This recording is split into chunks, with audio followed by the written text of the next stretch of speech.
দেখবে দেখবে জায়গাটা দেখ কি সুন্দর না। হ্যাঁ, চল আমরা ঘুরে আসি এরকম জায়গায়। চল যাই, কিন্তু দুজন মিলে যাবো, আরেকজনকে নিয়ে নে না।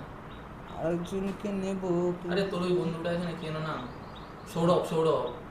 ও, ওর বাবার না শরীরটা খারাপ আছে। কেন, কি হয়েছে বাবা? বাবার না মাজার কোমরের হাড়টা ভেঙে গেছে।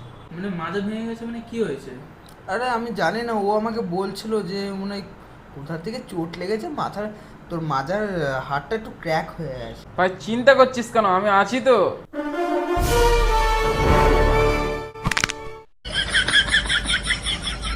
আরে বোলিং দাদা, বোলিং দাদা এসছে।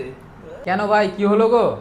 আর বলো না, আমার একটা বন্ধুর বাবার মাজায় লেগেছে, মাজার হাড়টা নাকি ক্র্যাক হয়ে গেছে। কেন, তোমার বন্ধুর বাড়িতে কি বোরোলিং নেই? হ্যাঁ, বন্ধুকে বলো হ্যাঁ, আছে। যেই জায়গাটা ভেঙে গেছে সেই জায়গাটা হালকা বোরোলিং লাগাতে। বোরোলিং এটা করে সব ব্যথা থেকে মুক্তি, কাটা ছেঁড়া থেকে মুক্তি। এতে আছে ভিটামিন অ 45 অক্ষর, যেটা সবাইকে করে ব্যথা দিয়ে মুক্তি। ইউজ করুন, রিভিউ দিন।